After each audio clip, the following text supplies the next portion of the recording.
All right, section 4 is settling the Pamlico Sound. We did settling the Albemarle, now we're doing settling the Pamlico. All right, words to know, there's 3: county, refugee, and seed. How did the proprietors try to use religion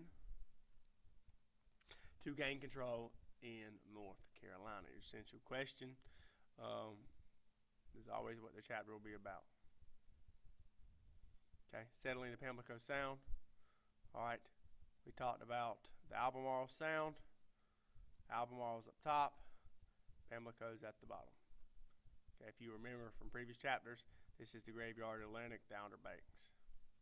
Okay, so settling the Pamlico to get more tax money or quit rent, the 8 Lord proprietors offered 2 things. Make sure you know them: cheap land, all right, and free labor to refugees from those European wars. A refugee, one of your words I would definitely know. A refugee is a person fleeing from danger or persecution. Remember the Nazis, World War II. Just anybody fleeing from another country or fleeing from danger or persecution, meaning they were being killed or being hurt. The General Assembly, or the law-making body, there was another governor, Governor Archdale, divides Albemarle into 2 counties. If you don't know, there are 100 counties now in North Carolina. Okay, the counties were old English jurisdictions that allowed for local government. Okay, the Albemarle was the land north of the Sound, up top, and Bath, the land the south of the Sound. And we'll talk about Bath in the later slides. Oh, there it is. First towns. Make sure you know Bath is your very first town in North Carolina. That is number 1, Bath. Okay, it is named after an English port. All right, New Bern is eventually going to be settled in 1711, right after Bath. It was going to be named after a country in Europe, Switzerland, where New Bern's original residents were from. Queen Anne helped pay for refugees to trip to America. Remember, they're leaving because of persecution or danger, so the Queen is going to help these refugees out. All right, Virginia wanted a law forbidding citizens from moving to the Pamlico. All right, because remember, Virginia is going to be owning the Albemarle, which is at the top. Albemarle residents are getting tired of paying the taxes to Virginia, and the residents are going to want to move to Pamlico, but Virginia is not going to really want them to move. Okay, Carey's Rebellion, the 8 Lord proprietors turned to religion to help organize the colony. Remember, your governor at this point is a Quaker who is all about religion. 1701 to 1703, the Anglican or Anglican Church was established in the colony. This is one of the churches that came, the people built it up just like they had it in England. All right. Everyone is going to do 3 things with the church, and I would know these 3 things. Everyone's supposed to be baptized, everyone's supposed to be married, and everyone's supposed to be buried in their church. Baptized, married, and buried in the church. All right. The colonists are going to be forced to pay taxes to their local church, all right, whether they attend or not. What's this remind you of? Kind of like a tithing, but tithing you're supposed to tithe, but it's not a law. It's not like taxes, which is a law.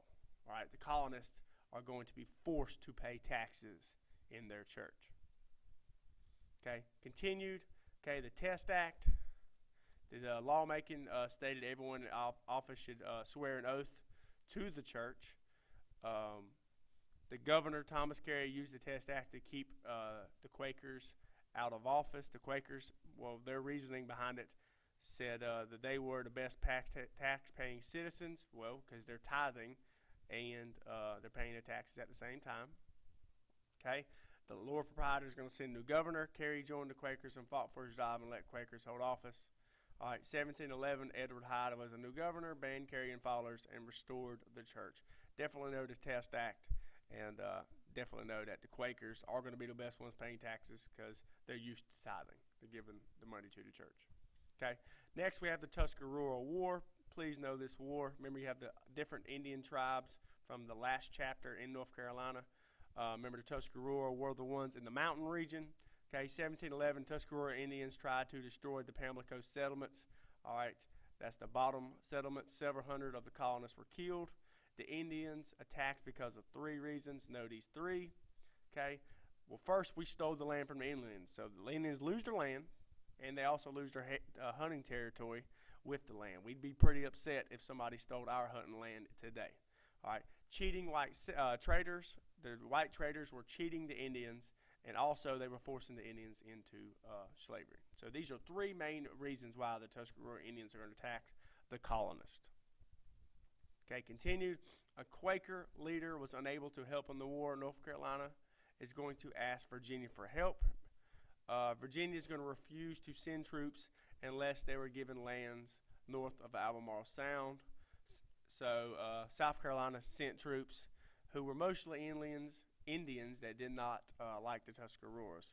All right, if you remember, the Indian tribes do not get along. It's kind of like we have rivals in sports. A lot of times you do not like your rivals. The Indians did not like each other. They were definitely large rivals with each other, so they were glad to go get a piece of the Tuscarora Indians. Okay, Colonial John Barnwell gets temporary compromised. When you compromise, it's kind of like an agreement, but it is temporary, which temporary means not for long. Okay, just for a little while. But it was not supported by the lawmaking body. Okay, the war ends 1712. The attack during the yellow fever outbreak. It's going to be a large problem. 1713, Tuscarora was defeated by the South Carolinians. The different tribes, the Indians, were forced into slavery or they escaped. Okay, 1712, the Lord Proprietors officially separate North Carolina. Officially, all right. In 1715, North Carolina revises law, says now it's unnecessary to do the oath. And then the quit rent, we're still going to be paying the taxes. All right, and that is the end of section number 4.